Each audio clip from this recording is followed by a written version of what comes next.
Hi friends, എല്ലാവർക്കും one click P S C YouTube ചാനലിലേക്ക് സ്വാഗതം. നമ്മുടെ ഇന്നത്തെ വീഡിയോ കറണ്ട് അഫയേഴ്സുമായി ബന്ധപ്പെട്ട ക്ലാസ് ആണ്. അപ്പോൾ കഴിഞ്ഞ ദിവസങ്ങളിൽ നമ്മൾ ചെയ്ത ക്ലാസ്സുകൾ നിങ്ങൾക്ക് കാണാൻ താല്പര്യമുള്ളവർ ആരെങ്കിലും ഉണ്ടെങ്കിൽ നമ്മുടെ താഴെ ഡിസ്ക്രിപ്ഷൻ ബോക്സിൽ ഞാനൊന്ന് പിൻ ചെയ്തിട്ടേക്കാം. അപ്പോൾ നമ്മൾ കറണ്ട് അഫയേഴ്സ് പഠിക്കുന്നത് എങ്ങനെയാണെന്ന് ചോദിച്ചു കഴിഞ്ഞാൽ, കഴിഞ്ഞ ദിവസങ്ങളിൽ 14 ജില്ലകളിലെ കറണ്ട് അഫയേഴ്സ് നമ്മൾ 2021 മുതൽ 2024 വരെ ചോദിച്ച കറണ്ട് അഫയേഴ്സ് ആണ് നമ്മൾ അതിൻ്റെ അകത്ത് ഡിസ്കസ് ചെയ്ത് പോകുന്നത്. അപ്പോൾ ഓരോ ജില്ലയിലെയും സെപ്പറേറ്റ് ആണ് നമ്മൾ കറണ്ട് അഫയേഴ്സ് പഠിച്ചു പോകുന്നത്. അതുകൊണ്ട് തന്നെ നിങ്ങൾക്ക് പെട്ടെന്ന് ഓർത്തിരിക്കാനായിട്ട് സാധിക്കുന്നതായിരിക്കും. അതേപോലെ അടുത്തൊരു സംഭവമാണ് നമ്മൾ സീരീസ് ആയിട്ട് സ്റ്റേറ്റുകൾ, അതായത് 28 സ്റ്റേറ്റുകളും അതേപോലെ തന്നെ 8 യൂണിയൻ ടെറിട്ടറീസും, അതിൻ്റെയും നമ്മൾ ഓരോ സംസ്ഥാനത്തിലെയും കറണ്ട് അഫയേഴ്സ് തിരിച്ചാണ് പഠിക്കുന്നത്. അതുകൊണ്ട് തന്നെ നിങ്ങൾക്കത് പെട്ടെന്ന് ഓർമ്മയിലേക്ക് ഇരിക്കാനായിട്ട് സാധിക്കുന്നതായിരിക്കും. അപ്പോൾ അങ്ങനെയാണ് നമ്മുടെ ക്ലാസ്സുകൾ. അപ്പോൾ നിങ്ങൾക്ക് നമ്മുടെ ക്ലാസ് ഇഷ്ടപ്പെടുകയാണെങ്കിൽ ഉറപ്പായിട്ടും ലൈക്ക് ചെയ്യുക. അതേപോലെ തന്നെ നിങ്ങളുടെ അഭിപ്രായം അത് എന്ത് തന്നെയാണെങ്കിലും താഴെ കമന്റ് ബോക്സിൽ രേഖപ്പെടുത്തുക. ഓക്കെ, അപ്പോൾ നമ്മുടെ ഇന്നത്തെ ക്ലാസ്സിലേക്ക് പോകാം. നമ്മൾ ഇന്ന് പഠിക്കാൻ പോകുന്നത് 3 സ്റ്റേറ്റുകളെ കുറിച്ചാണ്. അതായത് ആന്ധ്രാപ്രദേശ്, തെലങ്കാന, ഗോവ. ഈ 3 സ്റ്റേറ്റുകളിൽ 2021 മുതൽ 2024 വരെ ചോദിച്ച ഏറ്റവും ഇമ്പോർട്ടൻ്റ് ആയിട്ടുള്ള ക്വസ്റ്റ്യൻസും അതേപോലെ തന്നെ അവിടെ നടന്ന ഏറ്റവും പ്രധാനപ്പെട്ട കാര്യങ്ങളുമാണ് നമ്മൾ ചർച്ച ചെയ്യാനായിട്ട് പോകുന്നത്.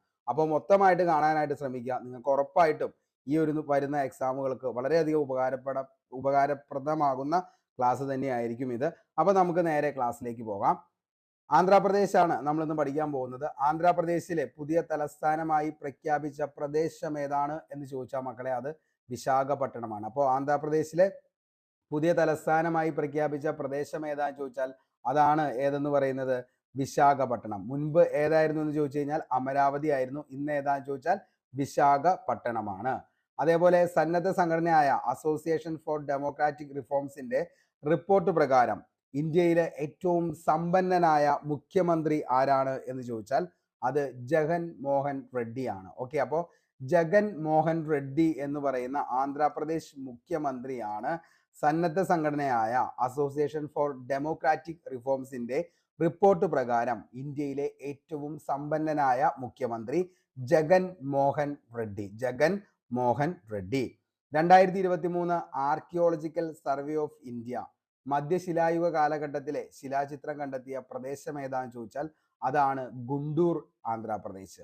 ഓക്കെ, അപ്പോൾ ഗുണ്ടൂര് ആന്ധ്രാപ്രദേശിലുള്ള സ്ഥലമാണ് ഗുണ്ടൂരാണ് എന്ത് 2023 ആർക്കിയോളജിക്കൽ സർവേ ഓഫ് ഇന്ത്യ മധ്യശിലായുഗ കാലഘട്ടത്തിലെ ശിലാചിത്രം കണ്ടെത്തിയ പ്രദേശം ഗുണ്ടൂർ, ആന്ധ്രാപ്രദേശാണ്.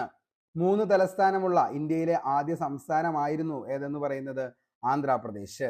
ഇന്ത്യയിൽ ഭാഷാടിസ്ഥാനത്തിൽ രൂപീകരിച്ച ആദ്യ സംസ്ഥാനം ഏതാന്ന് ചോദിച്ചാൽ മോസ്റ്റ്ലി റിപ്പീറ്റഡ് ആയിട്ടുള്ള ഒരു ചോദ്യമാണ്, എന്നും തെറ്റുവരുത്താവുന്ന ചോദ്യവുമാണ്. ഏതാന്ന് ചോദിച്ചാൽ അത് ആന്ധ്രയാണ്. ഓക്കെ, അപ്പോൾ ഇന്ത്യയിൽ ഭാഷാടിസ്ഥാനത്തിൽ രൂപീകൃതമായ ആദ്യ സംസ്ഥാനം ചോദിച്ചു കഴിഞ്ഞാൽ അത് ആന്ധ്രയാണ്. ആന്ധ്ര സംസ്ഥാനം നിലവിൽ വന്നത് 1953 ഒക്ടോബർ 1-നാണ്. അപ്പോൾ ഭാഷാടിസ്ഥാനത്തിൽ രൂപീകൃതമായ ആദ്യ സംസ്ഥാനം ചോദിച്ചു കഴിഞ്ഞാൽ അത് ആന്ധ്രയാണ്, 1953 ഒക്ടോബർ 1. പക്ഷേ ആന്ധ്രാപ്രദേശ് രൂപീകൃതമായത് 1956 നവംബർ 1-നാണ് ആന്ധ്രാപ്രദേശ് സംസ്ഥാനം രൂപീകൃതമായത്. രൂപീകരണ സമയത്ത് ആന്ധ്ര സംസ്ഥാനത്തിന്റെ തലസ്ഥാനം എന്നറിയപ്പെടുന്നത് അത് കുർണൂലാണ്. ഓക്കെ, അപ്പോൾ രൂപീകരണ സമയത്ത് ആന്ധ്ര സംസ്ഥാനത്തിന്റെ തലസ്ഥാനം ഏതാണ് എന്ന് ചോദിച്ചാൽ അത് കുർണൂലാണ്. ആന്ധ്രാപ്രദേശിന്റെ പ്രധാന നൃത്തരൂപം ഏതാന്ന് ചോദിച്ചാൽ പ്രധാന നൃത്തരൂപമാണ് കുച്ചിപ്പുടി. ഒത്തിരി തവണ ചോദിച്ച ചോദ്യമാണ്. ആന്ധ്രാപ്രദേശിന്റെ പ്രധാന നൃത്തരൂപം ഏതാന്ന് ചോദിച്ചാൽ മക്കളെ അത് കുച്ചിപ്പുടിയാണ്. ആന്ധ്രാപ്രദേശിന്റെ പ്രധാന ഉത്സവം ചോദിച്ചു കഴിഞ്ഞാൽ അത് ദീപാവലിയും അതേപോലെ തന്നെ ദസറയുമാണ്. ദീപാവലി, ദസറയാണ് ആന്ധ്രാപ്രദേശിന്റെ പ്രധാന ഉത്സവം ഏതാന്ന് ചോദിച്ചാൽ ദീപാവലി, ദസറ. സംസ്ഥാന മൃഗം ചോദിച്ചു കഴിഞ്ഞാൽ അത് കൃഷ്ണമൃഗമാണ് സംസ്ഥാന മൃഗം. 2022 ഏപ്രിൽ 13 ജില്ലകൾ നിലവിൽ വന്ന സംസ്ഥാനം താഴെ പറയുന്നവയിൽ ഏതാണ് എന്ന് ചോദിച്ചു കഴിഞ്ഞാൽ അത് ആന്ധ്രാപ്രദേശാണ്. അപ്പോൾ 2022 ഏപ്രിൽ 13-ന് എത്രയാണ്? 13 ജില്ലകൾ. ഓക്കെ, ഏപ്രിൽ 13-ന് 13 ജില്ലകൾ നിലവിൽ വന്നത് ഏത് സംസ്ഥാനത്താന്ന് ചോദിച്ചു കഴിഞ്ഞാൽ അത് ആന്ധ്രാപ്രദേശിലാണ്. സ്വാതന്ത്ര്യ സമര സേനാനി അല്ലാരി സീതാരാമരാജുവിന്റെ പ്രതിമ അനാച്ഛാദനം ചെയ്ത സ്ഥലം അല്ലെങ്കിൽ എവിടെയാണ് എന്ന് ചോദിച്ചു കഴിഞ്ഞാൽ ഏത് സംസ്ഥാനമാണെന്ന് ചോദിച്ചാൽ അത് ആന്ധ്രാപ്രദേശാണ്. അപ്പോൾ സ്വാതന്ത്ര്യ സമര സേനാനിയായ അല്ലാരി സീതാരാമരാജുവിന്റെ പ്രതിമ അനാച്ഛാദനം ചെയ്ത സ്ഥലമാണ് ഏതെന്ന് പറയുന്നത്? ആന്ധ്രാപ്രദേശ്. 2022 YSR, അതായത് യന്ത്ര സേവാ സ്കീം. ഓക്കെ, യന്ത്ര സേവാ സ്കീമാണ് YSR എന്ന് പറയുന്നത്. അപ്പോൾ 2022 YSR, അതായത് യന്ത്ര സേവാ സ്കീം ആരംഭിച്ച സംസ്ഥാനമാണ് ഏതെന്ന് പറയുന്നത്? ആന്ധ്രാപ്രദേശ്. അപ്പോൾ യന്ത്ര സേവാ സ്കീം ആരംഭിച്ച സംസ്ഥാനം ഏതാന്ന് ചോദിച്ചാൽ അത് ആന്ധ്രാപ്രദേശാണ്. ഇന്ത്യയിലെ ആദ്യ ഓൺലൈൻ വേസ്റ്റ് എക്സ്ചേഞ്ച് പ്ലാറ്റ്ഫോം ആരംഭിച്ച സംസ്ഥാനം, ഇന്ത്യയിലെ ആദ്യ ഓൺലൈൻ വേസ്റ്റ് എക്സ്ചേഞ്ച് പ്ലാറ്റ്ഫോം ആരംഭിച്ച സംസ്ഥാനവും ഏത് തന്നെയാ? ആന്ധ്രാപ്രദേശ്. സ്ഥിരമായിട്ട് PSC ചോദിക്കുന്ന ബേസിക് പോയിന്റ്സ് ആണ് ഇതൊക്കെ. ഇന്ത്യയുടെ നെല്ലറ എന്നറിയപ്പെടുന്നത് ഏതാന്ന് ചോദിച്ചാൽ ആന്ധ്രാപ്രദേശാണ് ഇന്ത്യയുടെ നെല്ലറ. ഇന്ത്യയുടെ മുട്ടപ്പാത്രം, കൊഹിനൂർ ഓഫ് ഇന്ത്യ. ഇതെല്ലാം അറിയപ്പെടുന്ന സംസ്ഥാനം, അല്ലെങ്കിൽ ഈ വിശേഷണങ്ങളെല്ലാം ഏത് സംസ്ഥാനത്തിൽ നിക്ഷിപ്തമായിരിക്കുന്നു എന്ന് ചോദിച്ചു കഴിഞ്ഞാൽ അത് ആന്ധ്രാപ്രദേശുമായി ബന്ധപ്പെട്ടാണ്. എന്തൊക്കെ? ഇന്ത്യയുടെ നെല്ലറ എന്നറിയപ്പെടുന്നത്, ഇന്ത്യയുടെ മുട്ടപ്പാത്രം എന്നറിയപ്പെടുന്നത്, അതേപോലെ തന്നെ എന്താണ് ഈ കൊഹിനൂർ ഓഫ് ഇന്ത്യ എന്നറിയപ്പെടുന്നതും ഏത് സംസ്ഥാനമാണ്? ആന്ധ്രാപ്രദേശ് സംസ്ഥാനമാണ്. അപ്പോൾ ആന്ധ്രാപ്രദേശ് സംസ്ഥാനത്തിന് നമുക്ക് പഠിക്കാനുള്ള ഏറ്റവും ഇമ്പോർട്ടൻ്റ് ആയിട്ടുള്ള പോയിന്റ്സ് ആണ് ഇപ്പോൾ പറഞ്ഞത്. അതായത് ആന്ധ്രാപ്രദേശിലെ പുതിയ തലസ്ഥാനമായി പ്രഖ്യാപിച്ചത് വിശാഖപട്ടണമാണ്. മുൻപ് അമരാവതി ആയിരുന്നു. അതേപോലെ തന്നെ എന്താണ്, സന്നദ്ധ സംഘടനയായിട്ടുള്ള അസോസിയേഷൻ ഫോർ ഡെമോക്രാറ്റിക് റിഫോംസിന്റെ റിപ്പോർട്ട് പ്രകാരം ഇന്ത്യയിലെ ഏറ്റവും സമ്പന്നനായ മുഖ്യമന്ത്രിയാണ് ജഗൻ മോഹൻ റെഡ്ഡി. അത് ആന്ധ്രാപ്രദേശാണ്. 2023 ആർക്കിയോളജിക്കൽ സർവേ ഓഫ് ഇന്ത്യ മധ്യശിലായുഗ കാലഘട്ടത്തിലെ ചിത്രം കണ്ടെത്തിയ പ്രദേശമാണ് ഗുണ്ടൂർ എന്ന് പറയുന്നത്. ഗുണ്ടൂർ ആന്ധ്രാപ്രദേശാണ്. 3 തലസ്ഥാനമായിരുന്നു ആന്ധ്രാപ്രദേശിന് ഉണ്ടായിരുന്നത്. ഇപ്പോൾ ഏതാന്ന് ചോദിച്ചാൽ അത് വിശാഖപട്ടണമാണ്. രൂപീകരണത്തിന് ആന്ധ്ര സംസ്ഥാനത്തിന്റെ തലസ്ഥാനം കുർണൂലാണ്. ആന്ധ്ര സംസ്ഥാനം നിലവിൽ വന്നത് 1953 ഒക്ടോബർ 1-നും ആന്ധ്രാപ്രദേശ് വന്നതാണ് 1956 നവംബർ 1 എന്ന് പറയുന്നത്. പ്രധാന ആഘോഷം ദീപാവലി, ദസറ. നൃത്തരൂപം കുച്ചിപ്പുടിയാണ്. പ്രധാന മൃഗം കൃഷ്ണമൃഗമാണ്. അതേപോലെ തന്നെ 2022 ഏപ്രിൽ 13 ജില്ലകൾ വന്നത് എവിടെയാണെന്ന് ചോദിച്ചു കഴിഞ്ഞാൽ അത് ആന്ധ്രാപ്രദേശിലാണ്. അതേപോലെ തന്നെ YSR യന്ത്ര സേവാ സ്കീം ആരംഭിച്ച സംസ്ഥാനമാണ് ആന്ധ്രാപ്രദേശ്. ബേസിക് പോയിന്റ്സ് ആയിട്ടുള്ള ഇന്ത്യയുടെ മുട്ടപ്പാത്രം, ഇന്ത്യയുടെ നെല്ലറ, അതേപോലെ കൊഹിനൂർ ഓഫ് ഇന്ത്യ എന്നറിയപ്പെടുന്നത് ഏത് സംസ്ഥാനമാണ് എന്ന് ചോദിച്ചു കഴിഞ്ഞാൽ അത് ആന്ധ്രാപ്രദേശാണ്. നമുക്ക് നേരെ തെലങ്കാനയിലേക്ക് പോകാം. രണ്ടാമത്തെ സംസ്ഥാനം, അതായത് ഇന്ത്യയിലെ ഏറ്റവും വലിയ സ്വകാര്യ റെയിൽ കോച്ച് ഫാക്ടറി നിലവിൽ വന്നത് കൊണ്ടക്കലാണ്. ഓക്കെ, കൊണ്ടക്കൽ ഇമ്പോർട്ടൻ്റ് ആണ്, ചോദിക്കാം. അപ്പോൾ ഇന്ത്യയിലെ ഏറ്റവും വലിയ സ്വകാര്യ റെയിൽ കോച്ച് ഫാക്ടറി നിലവിൽ വന്നത് എവിടെയാണെന്ന് ചോദിച്ചാൽ അത് കൊണ്ടക്കലാണ്. ഗോത്രദേവതകളായിട്ടുള്ള കമ്മക്ക, കാരക്ക ഇമ്പോർട്ടൻ്റ് ആണ് കേട്ടോ. ഗോത്ര ദേവതകളായിട്ടുള്ള കമ്മക്ക, കാരക്ക എന്നിവരുടെ പേരിൽ കേന്ദ്ര ട്രൈബൽ യൂണിവേഴ്സിറ്റി നിലവിൽ വന്നത് എവിടെയാണെന്ന് ചോദിച്ചു കഴിഞ്ഞാൽ അത് എവിടെയാണ്? അത് തെലങ്കാനയിലാണ്. അപ്പോൾ ഗോത്ര ദേവതകളായിട്ടുള്ള കമ്മക്ക, അതേപോലെ തന്നെ കാരക്ക എന്നിവയുടെ പേരിൽ, അല്ലെങ്കിൽ ഈ ദേവതമാരുടെ പേരിൽ കേന്ദ്ര ട്രൈബൽ യൂണിവേഴ്സിറ്റി നിലവിൽ വന്നത് എവിടെയാണെന്ന് ചോദിച്ചാൽ അത് തെലങ്കാനയിലാണ്. ഇന്ത്യയിൽ ആദ്യമായി അഗ്രികൾച്ചർ ഡാറ്റ എക്സ്ചേഞ്ചിൻ ആരംഭിച്ച സംസ്ഥാനമാണ് തെലങ്കാന. ഇന്ത്യയിൽ ആദ്യമായി അഗ്രികൾച്ചർ ഡാറ്റ എക്സ്ചേഞ്ച് ആരംഭിച്ചത് തെലങ്കാനയിലാണ്. ഇന്ത്യയിലെ ഏറ്റവും വലിയ പ്രോട്ടോടൈപ്പിംഗ് സെന്റർ ആണ് TWorks എന്ന് പറയുന്നത്. ഇത് എവിടെയാണ് നിലവിൽ വന്നതെന്ന് ചോദിച്ചാൽ TWorks ഹൈദരാബാദിലാണ്. ഇന്ത്യയിലെ ഏറ്റവും വലിയ മിയാവാക്കി വനം സ്ഥിതി ചെയ്യുന്നത്, മിയാവാക്കി വനം ഇന്ത്യയിലെ ഏറ്റവും വലുത് സ്ഥിതി ചെയ്യുന്നത് എവിടെയാണ് എന്ന് ചോദിച്ചാൽ ഹൈദരാബാദിലാണ്. ലോക സാമ്പത്തിക ഫോറത്തിന്റെ centre for the fourth industrial revolution സ്ഥാപിതമാകുന്ന നഗരമാണ് ഹൈദരാബാദ്. ഇന്ത്യയിലെ ആദ്യത്തെ ഭാരത് ഗൗരവ ടൂറിസ്റ്റ് ട്രെയിൻ യാത്ര ആരംഭിച്ച റെയിൽവേ സ്റ്റേഷനാണ് സെക്കന്ദരാബാദ് റെയിൽവേ സ്റ്റേഷൻ. അപ്പോൾ ഇന്ത്യയിലെ ആദ്യത്തെ എന്താണ് ഭാരത് ഗൗരവ ടൂറിസ്റ്റ് ട്രെയിൻ യാത്ര ആരംഭിച്ച റെയിൽവേ സ്റ്റേഷനാണ് സെക്കന്ദരാബാദ് റെയിൽവേ സ്റ്റേഷൻ. 2023 ദേശീയ ടൂറിസം ദിനാഘോഷങ്ങൾക്ക് ജനുവരി 25 വേദിയായ തെലങ്കാനയിലെ ഗ്രാമമാണ് പോച്ചമ്പള്ളി. ഓക്കെ, അപ്പോൾ 2023 ദേശീയ ടൂറിസം ദിനാഘോഷങ്ങൾക്ക് ജനുവരി 25 വേദിയായ തെലങ്കാനയിലെ ഗ്രാമമാണ് പോച്ചമ്പള്ളി. ഇലക്ട്രിക് കാറോട്ട മത്സരത്തിൽ ഫോർമുല ഇ ചാമ്പ്യൻഷിപ്പ് 2023 നടന്നത് ഹൈദരാബാദിലാണ്. ഓക്കെ, അപ്പോൾ ഇലക്ട്രിക് കാറോട്ട മത്സരമായിട്ടുള്ള നമുക്കറിയാം ഫോർമുല ഇ ചാമ്പ്യൻഷിപ്പ് 2023 നടന്നത് ഹൈദരാബാദ്. 2023 രൂപീകൃതമായതിന്റെ 10ാം വാർഷികം ആഘോഷിക്കുന്ന ഇന്ത്യൻ സംസ്ഥാനമാണ് ഏത്? തെലങ്കാന എന്ന് പറയുന്നത്. കണ്ടി വെലുഗു എന്ന നേത്ര പരിശോധന പരിപാടി ആരംഭിച്ച സംസ്ഥാനമാണ് തെലങ്കാന. കണ്ടി വെലുഗു എന്ന നേത്ര പരിശോധന പരിപാടി ആരംഭിച്ച സംസ്ഥാനമാണ് തെലങ്കാന. 2023 അന്താരാഷ്ട്ര വനിതാ ദിനത്തോടനുബന്ധിച്ച് വനിതാ ജീവനക്കാർക്ക് പ്രത്യേക അവധി സംസ്ഥാനം ഏതാന്ന് ചോദിച്ചാൽ പ്രഖ്യാപിച്ച സംസ്ഥാനമാണ് തെലങ്കാന. അപ്പോൾ 2023 അന്താരാഷ്ട്ര വനിതാ ദിനത്തോടനുബന്ധിച്ച് വനിതാ ജീവനക്കാർക്ക് പ്രത്യേക അവധി പ്രഖ്യാപിച്ച സംസ്ഥാനം ഏതാന്ന് ചോദിച്ചാൽ അത് തെലങ്കാനയാണ്. അപ്പോൾ 2023 അന്താരാഷ്ട്ര വനിതാ ദിനത്തോടനുബന്ധിച്ച് വനിതാ ജീവനക്കാർക്ക് പ്രത്യേക അവധി കൊടുത്തു. അത് തെലങ്കാന സംസ്ഥാനമാണ്. ലോകത്തിലെ ആദ്യത്തെ 3D പ്രിന്റിംഗ് ക്ഷേത്രം നിലവിൽ വരുന്നത് സിദ്ദിപേട്ട് തെലങ്കാനയിലാണ്. ലോകത്തിലെ ആദ്യത്തെ 3D പ്രിന്റിംഗ് ക്ഷേത്രം നിലവിൽ വരുന്നത് അത് സിദ്ദിപേട്ട് തെലങ്കാന. തെലങ്കാന സംസ്ഥാന രൂപീകരണവുമായി ബന്ധപ്പെട്ട് രക്തസാക്ഷിത്വം വരിച്ചവർക്കായി പണി കഴിപ്പിച്ച സ്മാരകമാണ് അമരജ്യോതി. ഓക്കെ, അപ്പോൾ അമരജ്യോതി ഏത് സംസ്ഥാനത്താന്ന് ചോദിച്ചാൽ എവിടെയാ? തെലങ്കാനയിലാണ്. എന്തിനു വേണ്ടിയിട്ടാണ്? തെലങ്കാന രൂപീകരണവുമായി ബന്ധപ്പെട്ട് രക്തസാക്ഷിത്വം വരിച്ചവർക്ക് വേണ്ടി പണി കഴിപ്പിച്ച സ്മാരകത്തിന്റെ പേരാണ് എന്തെന്ന് പറയുന്നത്? അമരജ്യോതി.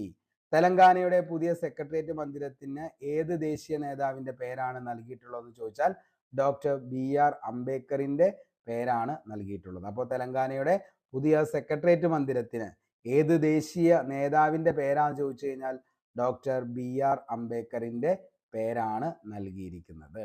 7 നില മന്ദിരമാണ് തെലങ്കാന സെക്രട്ടേറിയറ്റ് എന്ന് പറയുന്നത്. ഏകദേശം 600 കോടി രൂപ ചിലവിൽ നിർമ്മിച്ച മന്ദിരമാണ് ഈ പറയുന്ന തെലങ്കാനയുടെ പുതിയ സെക്രട്ടേറിയറ്റ് മന്ദിരം എന്ന് പറയുന്നത്. 600 കോടി രൂപ. അത് ഏത് ദേശീയ നേതാവിന്റെ പേരിലാന്ന് ചോദിച്ചു കഴിഞ്ഞാൽ അത് ഡോക്ടർ BR അംബേദ്കർ. തെലങ്കാന സംസ്ഥാനം രൂപീകൃതമായത് എന്നാണ്? ഒരിടയ്ക്ക് PSCയുടെ ഏറ്റവും കൂടുതൽ കറണ്ട് അഫയേഴ്സ് വിഭാഗത്തിലൊക്കെ ചോദിച്ചുകൊണ്ടിരുന്ന ചോദ്യമായിരുന്നു. തെലങ്കാന സംസ്ഥാനം രൂപീകൃതമായത് ഏത് വർഷമാണ് എന്ന് ചോദിച്ചാൽ 2014 ജൂൺ 2. സംസ്ഥാനം മൃഗം ഏതാന്ന് ചോദിച്ചു കഴിഞ്ഞാൽ അത് ജിങ്കോ ഡിയർ ആണ്. അതായത് ഒരു തരം മാനാണ് ഈ ജിങ്കോ ഡിയർ എന്ന് പറയുന്നത്. ഓക്കെ, അപ്പോൾ ജിങ്കോ ഡിയർ താഴെ പറയുന്നവയിൽ ഏത് സംസ്ഥാനത്തെ മൃഗമാണ്, അല്ലെങ്കിൽ ഏത് സംസ്ഥാന മൃഗമാണ് താഴെ പറയുന്നവയിൽ ജിങ്കോ ഡിയർ എന്ന് ചോദിച്ചാൽ അത് ഏതാണ്? തെലങ്കാനയാണ്. സംസ്ഥാന പക്ഷി ഏതാന്ന് ചോദിച്ചാൽ ഇന്ത്യൻ റോളർ ആണ്. സംസ്ഥാന പക്ഷി ഇന്ത്യൻ റോളർ. അതായത് പനങ്കാക്ക എന്ന് പറയുന്നതാണ് ഈ ഇന്ത്യൻ റോളർ എന്ന് പറയുന്നത്, പനങ്കാക്ക. തെലങ്കാന സംസ്ഥാന രൂപീകരണത്തെ കുറിച്ച് പഠിക്കാൻ നിയോഗിച്ച കമ്മിറ്റി ഏതാന്ന്? മോസ്റ്റ്ലി റിപ്പീറ്റഡ് ആയിട്ടുള്ള ഒരു ചോദ്യമായിരുന്നു. പ്രീവിയസ് ഇയർ ക്വസ്റ്റ്യൻ പേപ്പർ ഒക്കെ വർക്കൗട്ട് ചെയ്യുന്ന ഉദ്യോഗാർത്ഥിയാണെങ്കിൽ നിങ്ങൾക്ക് ഉറപ്പായിട്ടും കാണാൻ പറ്റും എന്ത്? തെലങ്കാന സംസ്ഥാന രൂപീകരണത്തെ കുറിച്ച് പഠിക്കാൻ നിയോഗിച്ച കമ്മിറ്റി ഏതാന്ന് ചോദിച്ചാൽ മക്കളെ അത് ഏതാണ്? ശ്രീകൃഷ്ണ കമ്മിറ്റി. അടുത്തത് അംബേദ്കറുടെ പേരിൽ സെക്രട്ടേറിയറ്റ് മന്ദിരം ഉദ്ഘാടനം ചെയ്ത സംസ്ഥാനം. നമ്മൾ കുറച്ചു മുമ്പ് പറഞ്ഞു 600 കോടി രൂപയുടെ സെക്രട്ടേറിയറ്റ് മന്ദിരമാണ് തെലങ്കാനയുടെ സെക്രട്ടേറിയറ്റ് മന്ദിരം. അതിൻ്റെ അകത്ത് ആരുടെ പേരിലാണത്? ദേശീയ നേതാവ് ആരുടെ പേരിലാണ് നിർമ്മിച്ചത് എന്ന് ചോദിച്ചാൽ ഡോക്ടർ BR അംബേദ്കറിന്റെയാണ്. ഇന്ത്യയിൽ ആദ്യമായി സ്കൂൾ റൂഫ് പോളിസി ആരംഭിച്ച സംസ്ഥാനമാണ് തെലങ്കാന. ഇന്ത്യയിൽ ആദ്യമായിട്ട് സ്കൂൾ റൂഫ് പോളിസി ആരംഭിച്ച സംസ്ഥാനം അത് ഏതാന്ന് ചോദിച്ചാൽ അത് നമ്മുടെ തെലങ്കാനയാണ്. NTPC 100 മെഗാവാട്ട് ശേഷിയുള്ള രാജ്യത്തെ ഏറ്റവും വലിയ ഒഴുകുന്ന സോളാർ പവർ പ്ലാന്റ് കമ്മീഷൻ ചെയ്ത സ്ഥലമാണ് രാമകുണ്ടം. ഭയങ്കര ഇഷ്ടമാണ് PSCക്ക് ഈ സോളാർ പവർ പ്ലാന്റ് എന്നൊക്കെ പറയുന്നത്. അപ്പോൾ ഉറപ്പായിട്ടും എഴുതി വച്ചു പഠിച്ചോ. NTPC 100 മെഗാവാട്ട് ശേഷിയുള്ള രാജ്യത്തെ ഏറ്റവും വലിയ ഒഴുകുന്ന സോളാർ പവർ പ്ലാന്റ് കമ്മീഷൻ ചെയ്ത സ്ഥലമാണ് രാമകുണ്ടം. മിഷൻ ഭഗീരഥ എന്ന കുടിവെള്ള പദ്ധതി ആരംഭിച്ച സംസ്ഥാനം. ചോദിച്ച ചോദ്യമാണ് കേട്ടോ. മിഷൻ ഭഗീരഥ താഴെ പറയുന്നവയിൽ എന്തുമായി ബന്ധപ്പെട്ടിരിക്കുന്നു എന്ന് ചോദിച്ചു കഴിഞ്ഞാൽ അത് കുടിവെള്ളവുമായി ബന്ധപ്പെട്ട പദ്ധതിയാണ് മിഷൻ ഭഗീരഥ. ഏത് സംസ്ഥാനവുമായി ബന്ധപ്പെട്ടിരിക്കുന്നു എന്ന് ചോദിച്ചു കഴിഞ്ഞാൽ അത് തെലങ്കാനയാണ്. വലിപ്പത്തിൽ 11ാം സ്ഥാനത്തുള്ള ഇന്ത്യൻ സംസ്ഥാനം. ജനസംഖ്യയിൽ 12ാം സ്ഥാനത്തുള്ള ഇന്ത്യൻ സംസ്ഥാനം. ഹൈടെക് സിറ്റി, ഭാഗ്യനഗരം, വളകളുടെ നഗരം, ഈ വിശേഷണങ്ങളുള്ള നഗരമാണ് ഏതെന്ന് പറയുന്നത്? ഹൈദരാബാദ്. ഓക്കെ, ഹൈടെക് സിറ്റി, ഭാഗ്യനഗരം, വളകളുടെ നഗരം, ഈ 3 വിശേഷണങ്ങളും ആരിൽ നിക്ഷിപ്തമാണ്. ഹൈദരാബാദ് എന്ന് പറയുന്ന സിറ്റിയിൽ നിക്ഷിപ്തമാണ്. എന്നീ അപരനാമങ്ങളിൽ അറിയപ്പെടുന്ന നഗരമാണ് ഹൈദരാബാദ്. ഇന്ത്യയുടെ ആർട്ടിഫിഷ്യൽ ഇന്റലിജൻസ് തലസ്ഥാനമായി പ്രഖ്യാപിക്കപ്പെട്ടതും ഏത് തന്നെയാ? ഹൈദരാബാദാണ്. അപ്പോൾ ഇന്ത്യയുടെ ആർട്ടിഫിഷ്യൽ ഇന്റലിജൻസ് തലസ്ഥാനമായിട്ട് പ്രഖ്യാപിക്കപ്പെട്ടത് ഹൈദരാബാദ്. ഇന്ത്യയിലെ ആദ്യത്തെ ഗോൾഡ് ATM നിലവിൽ വന്ന നഗരം. ഇമ്പോർട്ടൻ്റ് ആണ് കേട്ടോ. ഇന്ത്യയിലെ ആദ്യത്തെ ഗോൾഡ് ATM നിലവിൽ വന്നത്, ഇന്ത്യയിലെ ആദ്യത്തെ ഗോൾഡ് ATM നിലവിൽ വന്ന നഗരമാണ് നമ്മുടെ ഏതെന്ന് പറയുന്നത്? നമ്മുടെ ഹൈദരാബാദ് എന്ന് പറയുന്നത്.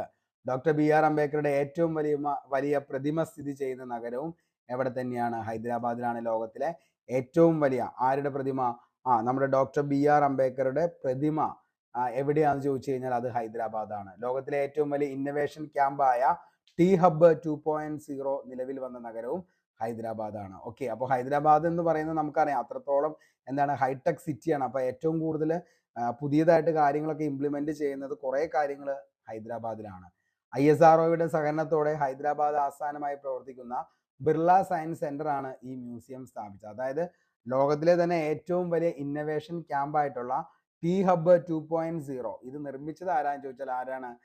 ISROയുടെ സഹകരണത്തോടു കൂടി ബിർള സയൻസ് ആൻഡ് സെന്റർ ആണ് ഈ മ്യൂസിയം സ്ഥാപിച്ചത്. 11ാം നൂറ്റാണ്ടിൽ ജീവിച്ചിരുന്ന സന്യാസിയും വിപ്ലവകാരിയുമായ രാമാനുജാചാര്യയുടെ 216 അടി ഉയരമുള്ള പ്രതിമ സ്ഥിതി ചെയ്യുന്നത് ഹൈദരാബാദിലാണ്. വേണമെങ്കിൽ ചോദിക്കാം, ഇമ്പോർട്ടൻ്റ് ആണ്. കാരണം 11ാം നൂറ്റാണ്ടിൽ ജീവിച്ചിരുന്ന ആളാണ് ആര്? ഈ പറയുന്ന സന്യാസിയും വിപ്ലവകാരിയുമായിരുന്ന രാമാനുജാചാരി. അതിൻ്റെ 216 അടി ഉയരമുള്ള പ്രതിമ സ്ഥിതി ചെയ്യുന്നത് ഹൈദരാബാദിൽ. അദ്ദേഹത്തിൻ്റെ 100ാമത്തെ ബർത്ത് ആനിവേഴ്സറിയുടെ ഭാഗമായിട്ടാണ് ഈ പ്രതിമ സ്ഥാപിച്ചത് എന്നുള്ളത് നമുക്ക് പറയാൻ പറ്റും. ഓക്കെ, അപ്പോൾ ഇത്രയും കാര്യങ്ങളാണ് ഏതുമായി ബന്ധപ്പെട്ടുള്ളൂ? തെലങ്കാനയുമായി ബന്ധപ്പെട്ട് നമുക്ക് ഏറ്റവും ഇമ്പോർട്ടൻ്റ് ആയിട്ട് പഠിക്കാനുള്ളത്. ഇന്ത്യയിലെ ഏറ്റവും വലിയ സ്വകാര്യ റെയിൽ കോച്ച് ഫാക്ടറി നിലവിൽ വന്നതാണ് കൊണ്ടേക്കൽ. ഗോത്രദേവത ആയിട്ടുള്ള കമ്മക്ക, കാരക്ക എന്നിവരുടെ പേരിൽ കേന്ദ്ര ട്രൈബൽ യൂണിവേഴ്സിറ്റി നിലവിൽ വന്നത് തെലങ്കാനയിലാണ്. ഇന്ത്യയിലെ ഏറ്റവും വലിയ മിയാവാക്കി വനം സ്ഥിതി ചെയ്യുന്ന നഗരമാണ് ഹൈദരാബാദ്. ഇന്ത്യയിലെ ആദ്യത്തെ ഭാരത് ഗൗരവ ടൂറിസ്റ്റ് ട്രെയിൻ യാത്ര ആരംഭിച്ച റെയിൽവേ സ്റ്റേഷനാണ് സെക്കന്ദരാബാദ് റെയിൽവേ സ്റ്റേഷൻ. 2023 ടൂറിസം ദിനാഘോഷങ്ങൾക്ക് ജനുവരി 25 വേദിയായ തെലങ്കാനയിലെ സ്ഥലം ഏതാന്ന് ചോദിച്ചാൽ അതാണ് പോച്ചംപള്ളി. ഇലക്ട്രിക് കാർ ഓട്ട മത്സരമായ ഫോർമുല ഇ ചാമ്പ്യൻഷിപ്പ് 2023 ഹൈദരാബാദിൽ. കഞ്ചി വെലുഗു എന്ന നേത്ര പരിശോധന, കഞ്ചി വെലുഗു എന്ന് പറയുന്ന നേത്ര പരിശോധന പരിപാടി ആരംഭിച്ച സംസ്ഥാനമാണ് ഏതെന്ന് പറയുന്നത്? നമ്മുടെ തെലങ്കാന. അതേപോലെ തന്നെ 2023 അന്താരാഷ്ട്ര വനിതാ ദിനത്തോടനുബന്ധിച്ച് വനിതാ ജീവനക്കാർക്ക് പ്രത്യേക അവധി പ്രഖ്യാപിച്ച സംസ്ഥാനം തെലങ്കാന. ലോകത്തിലെ ആദ്യ 3D പ്രിന്റിംഗ് ക്ഷേത്രം നിലവിൽ വരുന്നത് സിദ്ദിപേട്ട് തെലങ്കാനയാണ്. തെലങ്കാന സംസ്ഥാന രൂപീകരണവുമായി ബന്ധപ്പെട്ട് രക്തസ്വാക്ഷിത്വം വഹിച്ചവർക്കായിട്ട് പണി കഴിപ്പിച്ച സ്മാരകമാണ് അമരജ്യോതി എന്ന് പറയുന്നത്. തെലങ്കാനയുടെ പുതിയ സെക്രട്ടേറിയറ്റ് മന്ദിരം ഏത് ദേശീയ നേതാവിന്റെ പേരാണ് നൽകിയിട്ടുള്ളതെന്ന് ചോദിച്ചു കഴിഞ്ഞാൽ ഡോക്ടർ BR അംബേദ്കർ ആണ്. ഡോക്ടർ BR അംബേദ്കറിന്റെ ഏറ്റവും വലിയ പ്രതിമ സ്ഥിതി ചെയ്യുന്നത് എവിടെ തന്നെയാണ്? തെലങ്കാനയിൽ തന്നെയാണ്. അവിടുത്തെ സംസ്ഥാന മൃഗം ജിങ്കോ ഡിയർ, സംസ്ഥാന പക്ഷി ഇന്ത്യൻ ട്രോളർ. തെലങ്കാനയുടെ രൂപീകരണത്തെക്കുറിച്ച് പഠിക്കാൻ നിയോഗിച്ച കമ്മിറ്റിക്ക് പറയുന്ന പേരാണ് ശ്രീകൃഷ്ണ കമ്മിറ്റി എന്ന് പറയുന്നത്. അതേപോലെ തന്നെ മിഷൻ ഭഗീരഥ എന്ന് പറയുന്നത് കുടിവെള്ള പദ്ധതിയുമായി ബന്ധപ്പെട്ടാണ് മിഷൻ ഭഗീരഥ. അതേപോലെ തന്നെ NTPC 100 മെഗാവാട്ട് ശേഷിയുള്ള രാജ്യത്തെ ഏറ്റവും വലിയ ഒഴുകുന്ന സോളാർ പവർ പ്ലാന്റ് കമ്മീഷൻ ചെയ്ത സ്ഥലമാണ് രാമകുണ്ടം. ഇനി നമുക്കറിയാം ഹൈദരാബാദ് എന്ന് പറയുന്ന ആ ഒരു സിറ്റിയുടെ ഏറ്റവും പ്രധാനപ്പെട്ട പണ്ട് മുതലേ PSC ചോദിക്കുന്ന ചോദ്യങ്ങളാണ് ഹൈടെക് സിറ്റി, ഭാഗ്യനഗരം, വളകളുടെ നഗരം എന്നൊക്കെ അറിയപ്പെടുന്നത് ഹൈദരാബാദാണ്. അതേപോലെ തന്നെ ഹൈദരാബാദുമായി ബന്ധപ്പെട്ട് നമ്മൾ പറഞ്ഞു ഇന്ത്യയിലെ ആർട്ടിഫിഷ്യൽ ഇന്റലിജൻസ് തലസ്ഥാനമായി പ്രഖ്യാപിക്കപ്പെട്ടത് ഹൈദരാബാദാണ്. അതേപോലെ ഇന്ത്യയിലെ ആദ്യത്തെ ഗോൾഡ് ATM നിലവിൽ വന്നു. അതേപോലെ ISROയുടെ സഹകരണത്തോടു കൂടി ഹൈദരാബാദ് ആസ്ഥാനമായി പ്രവർത്തിക്കുന്ന ബിർള സയൻസ് സെന്റർ ഈ മ്യൂസിയം സ്ഥാപിച്ചത്. ഏതായിരുന്നു മ്യൂസിയം എന്ന് ചോദിച്ചാൽ T-Hub 2.0 ആണ്. അപ്പോൾ ഇത്രയും കാര്യങ്ങളൊക്കെയാണ് നമ്മൾ പറഞ്ഞത്. ഇനി നമുക്ക് ഗോവ സംസ്ഥാനത്തേക്ക് പോവാം. ഗോവ നമുക്കറിയാം, അതായത് ഇന്ത്യയുടെ ഏറ്റവും ചെറിയ സംസ്ഥാനമാണ് ഗോവ എന്ന് പറയുന്നത്. രൂപീകൃതമായത് 1987 മെയ് 30 രൂപീകൃതമായത്. ഗോവയുടെ തലസ്ഥാനം എന്നറിയപ്പെടുന്നത് ഏതാന്ന് ചോദിച്ചാൽ അത് പനാജിയാണ്. ഗോവയുടെ പ്രധാന ആഘോഷമാണ് റാംലീല. പ്രധാന നദി മോസ്റ്റ്ലി റിപ്പീറ്റഡ് ആയിട്ടുള്ള ഒരു നദിയാണ് മണ്ടോവി നദി, അതേപോലെ തന്നെ സുവാരി. ഓക്കെ, അപ്പോൾ എന്താണ് ഈ പറയുന്ന ഗോവയുടെ പ്രധാന ആഘോഷം റാംലീല. നമുക്കത് എല്ലാവർക്കും അറിയാം, ഒത്തിരി തവണ PSC ചോദിച്ചേക്കുന്നതാണ്. അതേപോലെ തന്നെ ഗോവയുടെ തലസ്ഥാനം പനാജി നമുക്കറിയാം. പ്രധാന നദി മണ്ടോവി ആണ്, മണ്ടോവിയും അതേപോലെ തന്നെ സുവാരി. മണ്ടോവി നദി, അതായത് മണ്ടോവി നദിയാണ് ഏതെന്ന് പറയുന്നത് ഗോവയുടെ ദുഃഖം എന്നറിയപ്പെടുന്ന നദി ഏതാണെന്ന് ചോദിച്ചാൽ അത് ഏതാണ്? മണ്ടോവിയാണ്. ഇന്ത്യയിൽ 25ാമത് സംസ്ഥാനമായി ഗോവ പ്രഖ്യാപിച്ചത് 1987 മെയ് 30. ഒരു കാലത്ത് PSC എക്സാമുകളിൽ ഏറ്റവും കൂടുതൽ ചോദിച്ച ചോദ്യമായിരുന്നു ഇന്ത്യയുടെ 25ാമത്തെ സംസ്ഥാനം എന്നറിയപ്പെടുന്നത് താഴെ പറയുന്നവയിൽ ഏതാണ് എന്ന് ചോദിക്കാറുണ്ട്. അതേപോലെ തന്നെ ഗോവയുടെ മായി ബന്ധപ്പെട്ട് ഏറ്റവും കൂടുതൽ ഇമ്പോർട്ടൻ്റ് ആയിട്ട് PSC ചോദിച്ച ചോദ്യം എന്ന് പറയുന്നത് ഏകീകൃത സിവിൽ കോഡ് നിലവിലുള്ള ഏക ഇന്ത്യൻ സംസ്ഥാനം ഏതാന്ന് ചോദിച്ചാൽ അതും ഏത് തന്നെയാണ്? ഗോവ. നമുക്കറിയാം, കഴിഞ്ഞ ദിവസം നമ്മൾ പഠിച്ചതാണ്, ആർട്ടിക്കിൾ 44 എന്ത് ഏകീകൃത സിവിൽ കോഡുമായി ബന്ധപ്പെട്ട അനുച്ഛേദം എന്ന് പറയുന്നത്. അതൊക്കെ നമ്മൾ കഴിഞ്ഞ ദിവസം പറഞ്ഞ. ഗോവയുടെ നിയമ തലസ്ഥാനം എന്നറിയപ്പെടുന്നത് ഏതാന്ന് ചോദിച്ചാൽ അത് പോർവോറിമാണ്. ഗോവയുടെ വാണിജ്യ തലസ്ഥാനം എന്നറിയപ്പെടുന്നത് മർമ്മ ഗോവ. നമുക്ക് ബേസിക് ആയിട്ടുള്ള കാര്യങ്ങൾ ജസ്റ്റ് പറഞ്ഞു എന്ന് മാത്രമേ ഉള്ളൂ. അപ്പൊ ഗോവയുടെ നിയമ തലസ്ഥാനം ഏതാണ് എന്ന് ചോദിച്ചു കഴിഞ്ഞാൽ അതാണ് പോർവോറിം. പോർവോറിമാണ് ഗോവയുടെ നിയമ തലസ്ഥാനം, പോർവോറിം. ഗോവയുടെ വാണിജ്യ തലസ്ഥാനം ഏതാന്ന് ചോദിച്ചാൽ രണ്ടും ചോദിക്കാറുണ്ട്, അത് മർമ്മ ഗോവയാണ്. ഇന്ത്യയിലെ ഏറ്റവും ചെറിയ സംസ്ഥാനം എന്നറിയപ്പെടുന്നത് നമുക്കറിയാം ഏതാണ്? ഗോവയാണ്. ഇന്ത്യയിലെ ഏറ്റവും കുറച്ച് ജില്ലകളുള്ള സംസ്ഥാനം, അതായത് 2 ജില്ലകൾ മാത്രമാണ് ഗോവയിലുള്ളൂ. അപ്പോൾ അതുകൊണ്ട് തന്നെയാണ് ഇന്ത്യയുടെ ഏറ്റവും ചെറിയ സംസ്ഥാനം, അതേപോലെ തന്നെ 2 ജില്ലകൾ മാത്രമുള്ള സംസ്ഥാനം. വിനോദസഞ്ചാരത്തിൽ നിന്ന് ഏറ്റവും കൂടുതൽ എന്താണ് സമ്പത്ത് ഉൽപ്പാദിപ്പിക്കുന്ന സംസ്ഥാനം ചോദിച്ചു കഴിഞ്ഞാൽ അതും ഏത് തന്നെയാണ്? ഗോവ തന്നെയാണ്. സർക്കാർ ആശുപത്രികളിൽ IVF ചികിത്സ സൗജന്യമായി നൽകുന്ന ഇന്ത്യൻ സംസ്ഥാനമാണ് ഗോവ. അപ്പോൾ സർക്കാർ ആശുപത്രികളിൽ IVF ചികിത്സ സൗജന്യമായിട്ട് കൊടുക്കുന്ന ഇന്ത്യൻ സംസ്ഥാനമാണ് ഗോവ. 2023 പ്രവർത്തനം ആരംഭിക്കുന്ന ഫ്ലൈ 91 എയർലൈൻസിന്റെ ആസ്ഥാനമാണ് ഗോവ എന്ന് പറയുന്നത്. അപ്പോൾ 2023 പ്രവർത്തനം ആരംഭിക്കുന്ന ഫ്ലൈ 91 എയർലൈൻസ് താഴെ പറയുന്നവയിൽ ഏത് സംസ്ഥാനവുമായി ബന്ധപ്പെട്ടിരിക്കുന്നു എന്ന് ചോദിച്ചു കഴിഞ്ഞാൽ നമ്മുടെ ഗോവയുമായി ബന്ധപ്പെട്ടിരിക്കുന്നു. ഇന്ത്യയിലെ ആദ്യത്തെ ഫിഷറീസ് ഹബ്ബ് നിലവിൽ വരുന്നത് അല്ലെങ്കിൽ ആരംഭിക്കുന്നത് എവിടെയാണെന്ന് ചോദിച്ചാൽ ഗോവയിലാണ് ഇന്ത്യയിലെ ആദ്യത്തെ ഫിഷറീസ് ഹബ്ബ്. ഇന്ത്യയിലെ ആദ്യ പേവിഷ വിമുക്ത സംസ്ഥാനം ചോദിച്ചു കഴിഞ്ഞാൽ അത് ഗോവയാണ്. ഇന്ത്യയിലെ ആദ്യ പേവിഷമുക്ത സംസ്ഥാനം എന്ന് പറയുന്നത് ഗോവ. വനിതാ ഡ്രൈവർമാർക്ക് വേണ്ടി പിങ്ക് റിക്ഷ സർവീസ് ആരംഭിക്കാൻ തീരുമാനിച്ച ഇന്ത്യൻ സംസ്ഥാനം ഏതാന്ന് ചോദിച്ചാൽ അത് നമ്മുടെ ഗോവയാണ്. അപ്പോൾ വനിതാ ഡ്രൈവർമാർക്ക് വേണ്ടിയിട്ട് പിങ്ക് റിക്ഷ ആരംഭിക്കാൻ തീരുമാനിച്ച ഇന്ത്യൻ സംസ്ഥാനമാണ് ഗോവ എന്ന് പറയുന്നത്. അപ്പോൾ വനിതാ ഡ്രൈവർമാർക്ക് വേണ്ടിയിട്ട് പിങ്ക് റിക്ഷ സർവീസ് ആരംഭിക്കാൻ തീരുമാനിച്ച ഇന്ത്യൻ സംസ്ഥാനം ഗോവയാണ്. എല്ലാ ഗ്രാമങ്ങളിലും പൈപ്പ് ജല കണക്ഷൻ ലഭ്യമാക്കിയ ഇന്ത്യയിലെ ആദ്യ സംസ്ഥാനം. ഓക്കെ, അപ്പോൾ ആകെ 2 ജില്ലകളുള്ളൂ. അപ്പോൾ അതുകൊണ്ട് തന്നെ എന്താണ് എല്ലാ ഗ്രാമങ്ങളിലും പൈപ്പ് ജല കണക്ഷൻ ലഭ്യമാക്കാനൊക്കെ പെട്ടെന്ന് സാധിക്കും. അപ്പോൾ അങ്ങനെ പൈപ്പ് ജല കണക്ഷൻ ഇന്ത്യയിലെ എല്ലാ ഗ്രാമങ്ങളിലും നടപ്പിലാക്കിയത് ഏത് സംസ്ഥാനത്താണെന്ന് ചോദിച്ചാൽ അത് ഗോവയാണ്. National customs and GST museum നിലവിൽ വന്നത് പനാജിയിലെ ധാരോഹർ മ്യൂസിയം ആണ്. ഇമ്പോർട്ടൻ്റ് ആണ്, എന്ത് ചെയ്തോ ഓർത്തു വച്ചോ, ഒരു മാർക്കാണ്. അതായത് national customs and GST museum, national customs and GST museum നിലവിൽ വന്നത് പനാജി ധാരോഹർ മ്യൂസിയം ആണ്. ധാരോഹർ മ്യൂസിയം, പനാജി. ഇനി നമുക്ക് ഇത്രയും കാര്യങ്ങളാണ് നമുക്ക് ഗോവയുമായി ബന്ധപ്പെട്ടുള്ളൂ. വളരെ കുറച്ച് പോയിന്റ്സ് ആണ്, ഏറ്റവും കൂടുതൽ ചോദിച്ച ചോദ്യങ്ങളും ഇമ്പോർട്ടൻ്റ് ആയിട്ടുള്ള കാര്യങ്ങളുമാണ് നമ്മൾ പറഞ്ഞു പോകുന്നത്. അതുകൊണ്ട് തന്നെ നിങ്ങൾക്ക് ഉറപ്പായിട്ടും ഇതിനപ്പുറത്തേക്ക് ഇനി നിങ്ങൾ ഇതിൽ നിന്നും സ്കിപ്പ് ചെയ്യാനായിട്ട് പോകരുത് മക്കളെ. ഇതെന്ത് ചെയ്തോളണം, ഫുള്ളായിട്ട് അങ്ങ് പഠിച്ചോളണം. അപ്പോൾ ഇനിയും നമ്മുടെ ചാനൽ സബ്സ്ക്രൈബ് ചെയ്യാത്തവരാണെങ്കിൽ ഒന്ന് സബ്സ്ക്രൈബ് ചെയ്യുക. നമ്മുടെ വീഡിയോ ഇഷ്ടപ്പെട്ടെങ്കിൽ എന്ത് ചെയ്യുക, ഒന്ന് ലൈക്ക് അടിക്കുക. അപ്പോൾ നമ്മുടെ ഇന്നത്തെ ചോദ്യം എന്താണെന്ന് ചോദിച്ചാൽ, അതായത് ഗോവ വിമോചനത്തെ പോലീസ് ആക്ഷൻ എന്ന് വിശേഷിപ്പിച്ചത് ആരാണ് എന്നുള്ളതാണ് നമ്മുടെ ഇന്നത്തെ ചോദ്യം. ഓക്കെ, അപ്പോൾ എന്താണ് നമ്മുടെ ഇന്നത്തെ ചോദ്യം? ഗോവ വിമോചനത്തെ പോലീസ് ആക്ഷൻ എന്ന് വിശേഷിപ്പിച്ചത് ആരാണ്? മോസ്റ്റ്ലി റിപ്പീറ്റഡ് ദ ക്വസ്റ്റ്യൻ ആണ് ഈ ഒരു ചോദ്യം എന്ന് പറയുന്നത്. അപ്പോൾ ഇതിന്റെ ഉത്തരം എന്താന്നുള്ളത് താഴെ എന്ത് ചെയ്യുക, കമന്റ് ചെയ്യുക. അപ്പോൾ എന്താണ് ഗോവ വിമോചനത്തെ പോലീസ് ആക്ഷൻ എന്ന് വിശേഷിപ്പിച്ചത് ആരാണ് എന്നുള്ളതിൻ്റെ ഉത്തരം എന്ത് ചെയ്യുക, താഴെ കമന്റ് ബോക്സിൽ ഒന്ന് രേഖപ്പെടുത്തുക. ഗോവ വിമോചനത്തെ പോലീസ് ആക്ഷൻ എന്ന് വിശേഷിപ്പിച്ചത് ആരാണ്? ഓക്കെ, അപ്പോൾ ഇത്രയും കാര്യങ്ങളാണ് നമുക്ക് ഈ 3 സംസ്ഥാനവുമായി ബന്ധപ്പെട്ട് ഏറ്റവും ഇമ്പോർട്ടൻ്റ് ആയിട്ടുള്ള കറണ്ട് അഫയേഴ്സ് എന്ന് പറയുന്നത്. അപ്പോൾ നിങ്ങൾ എന്ത് ചെയ്യുക, ഇത് മൊത്തമായിട്ടൊന്ന് പഠിക്കുക. അതിനുശേഷം എന്ത് ചെയ്യുക, നേരെ നോട്ടൊന്ന് വായിക്കുക ടെലഗ്രാമിൽ പോയി. അതിനുശേഷം കൃത്യം 9 മണിക്ക് നമുക്കിതിൻ്റെ ക്വസ്റ്റ്യൻ ബോൾ ഉണ്ടാവും. ആ ക്വസ്റ്റ്യൻ ബോൾ കൂടി നിങ്ങൾ അറ്റൻഡ് ചെയ്യുമ്പോൾ നിങ്ങൾക്ക് മനസ്സിലാവും നിങ്ങൾ പഠിച്ച എന്തൊക്കെ കാര്യങ്ങളാണ് ഞാൻ പഠിച്ചത് എന്നുള്ളത് വളരെ വ്യക്തമായിട്ട് മനസ്സിലാക്കാനായിട്ട് പറ്റും. കാരണം ആ ക്വസ്റ്റ്യൻ ബോർഡിൽ നിങ്ങൾക്ക് വിത്ത് ഓപ്ഷൻ ഉൾപ്പെടെയായിരിക്കും വരുന്നത്. അപ്പോൾ അതിൻ്റെ അകത്ത് എന്ത് ചെയ്യുക, ആൻസർ ചെയ്യാനായിട്ട് പഠിക്കുക. അപ്പോൾ നിങ്ങൾ എന്ത് ചെയ്യുക മക്കളെ, എല്ലാ ദിവസവും ഒരു കണ്ടിന്യൂഷൻ ആയിട്ടുള്ള ഒരു സ്റ്റഡിയാണ് നമ്മൾ മുന്നോട്ടേക്ക് കൊണ്ടുപോകേണ്ടത്. ഓക്കെ, അപ്പോൾ നമ്മൾ പഠിക്കണം. അതേപോലെ തന്നെ എന്ത് ചെയ്യുക, ക്ലാസ്സുകൾ കണ്ടു കഴിഞ്ഞാൽ ആ ക്ലാസ്സുകൾ എന്ത് ചെയ്യുക, കറക്റ്റായിട്ട് ഒന്നുകൂടി ഒന്ന് പഠിക്കുക.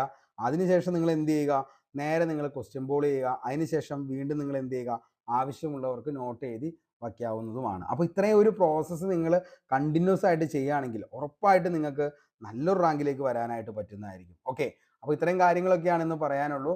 പുതിയൊരു വീഡിയോയുമായി നമുക്ക് വീണ്ടും കണ്ടുമുട്ടാം. അതുവരത്തേക്കും short break. Signing off, Arun Kombanadan. Thank U.